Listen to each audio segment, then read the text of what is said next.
मुकेश बनिया और उसका भाई संजू, ये दोनों कुख्यात हिस्ट्री शीटर रहे हैं और इन दोनों को रायपुर कमिश्नरेट की पुलिस ने गिरफ्तार कर एक बड़ी सफलता हासिल की है। लगभग 7 किलो गांजे के साथ 2 आरोपियों को गिरफ्तार किया गया था। ये दोनों एक घर में गांजे की पैकेजिंग का काम करते थे।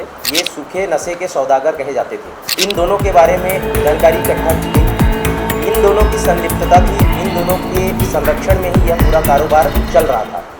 जैसे ही उसके यहाँ आने की सूचना मिली, तुरंत कोतवाली पुलिस और साइबर क्राइम की संयुक्त टीम ने उसको धर दबोचा। मुकेश बनिया के खिलाफ 30 से ज़्यादा टोटल FIR रजिस्टर्ड है। उसमें कई बार उसको जेल भी भेजा गया है। मर्डर जैसे गंभीर अपराधों में वह जेल जा चुका है। लगभग 6 किलो गांजा, 1 देशी कट्टा, 3 नग कारतूस और अल्प्राजोलम के टैबलेट्स भी बरामद किए गए हैं।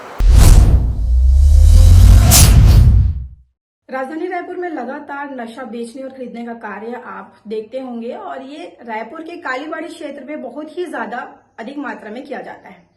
रायपुर का कालीबाड़ी क्षेत्र जो है इस काम के लिए काफी ज्यादा फेमस है, क्योंकि लोग जानते हैं कि नशा कहाँ पे बिकता है। इस विषय में पुलिस ने पहले भी कार्रवाई की है। पहले कार्रवाई के दौरान रवि साहू, जो उस क्षेत्र का नामी व्यक्ति था, नशा बेचने को लेकर के उसे गिरफ्तार किया गया। इस पर कार्रवाई की गई और इसके बाद भी इन चीजों पर, मतलब नशा बेचने खरीदने को लेकर के, पुलिस कहीं ना कहीं लगाम नहीं लगा पाई और अन्य लोगों पर कार्रवाई करने लगी है। नमस्कार, मैं अर्चना और आप सनातन न्यूज देखना शुरू कर चुके हैं। खबर को देखने से पहले आप चैनल को जरूर सब्सक्राइब करिएगा। रायपुर में अगर आप देखेंगे तो कमिश्नरेट लागू है। कमिश्नरेट को 1 महीने से ज्यादा समय हो गया है और पुलिस लगातार कार्रवाई कर रही है। पर पुलिस कार्रवाई करती है, लेकिन इन जो आरोपी प्रवृत्ति के जो लोग हैं उन पर किसी भी प्रकार का कोई भी प्रभाव नहीं पड़ता। ये लोग जो हैं जेल जाते हैं, जेल से निकलते हैं, फिर इनका जो काला धंधा है, या नशा बेचना हो या नशा खरीदना हो, ये इनका काला धंधा चलते रहता है। मुख्य आरोपी जेल में रहते हैं। जेल में रहने के बावजूद इनके जो गुर्गे हैं इतने ज्यादा स्ट्रांग है कि बाहर इनका जो नशे का कारोबार है वो चलते रहता है।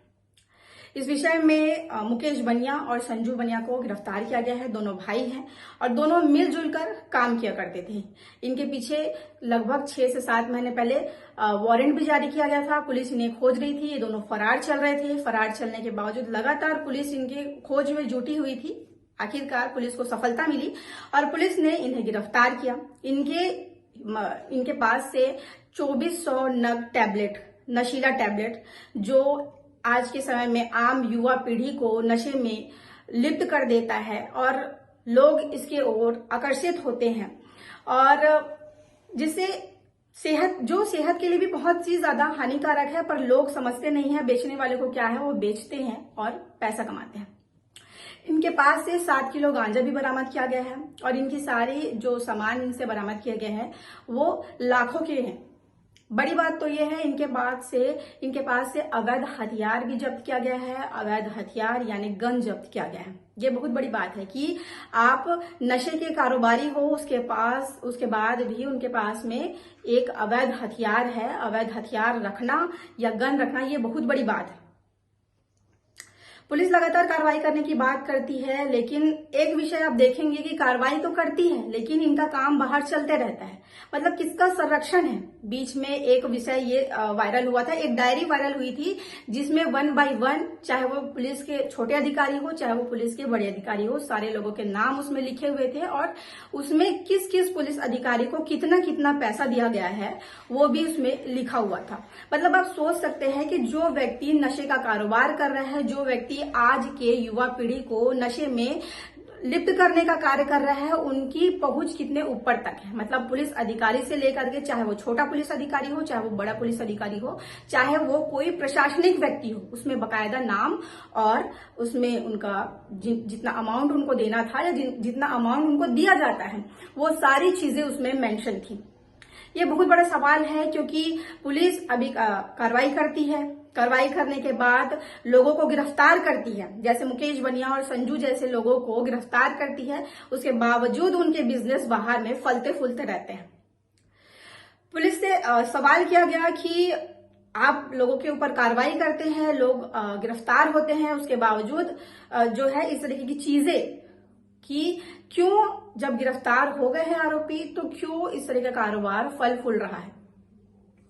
लोग अवैध तरीके से हथियार रखते हैं, लोग अवैध तरीके से गन के जो बुलेट्स होते हैं वो रखते हैं, भारी मात्रा में कहीं से शराब बरामद होता है तो अधिक मात्रा में नशीला पदार्थ बरामद होता है। तो ऐसा क्यों हो रहा है जब पुलिस कार्रवाई कर रही है? तो क्योंकि जब रायपुर में कमिश्नरेट नहीं था तो भी तो इस तरीके की कार्रवाई की बात होती थी और अभी भी उस तरीके की कार्रवाई की बात की जाती है।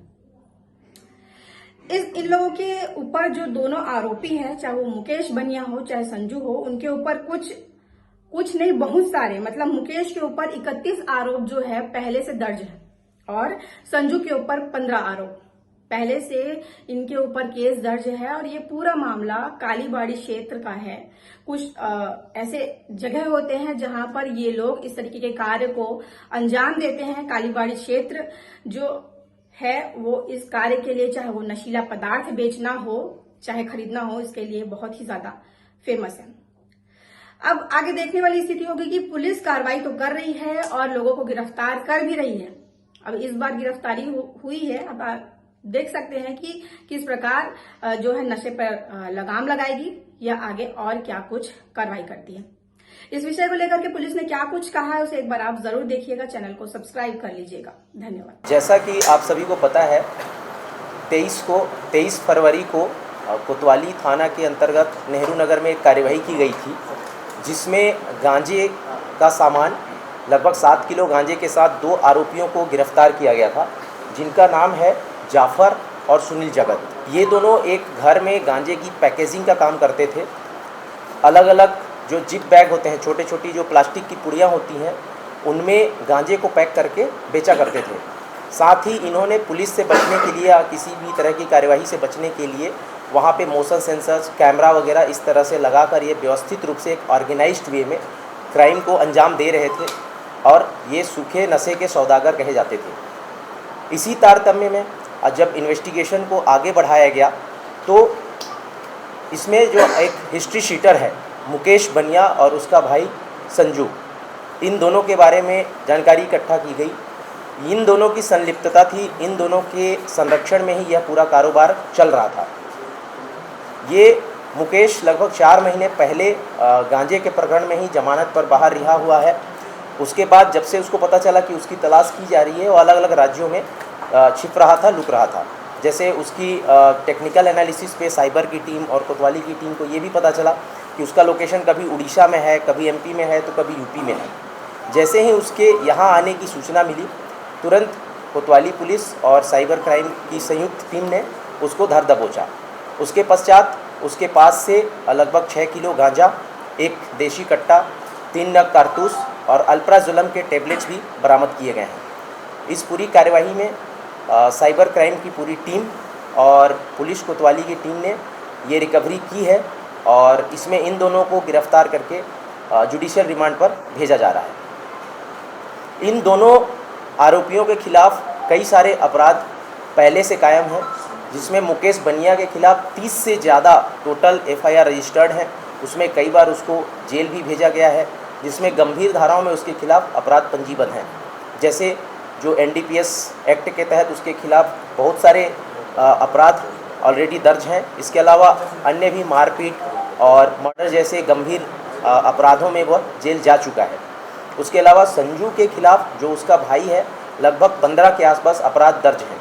ये दोनों कुख्यात हिस्ट्री शीटर रहे हैं और इन दोनों को रायपुर कमिश्नरेट की पुलिस ने गिरफ्तार कर एक बड़ी सफलता हासिल की है। Thank you sir. जो इस तरह के हिस्ट्री शीटर है तो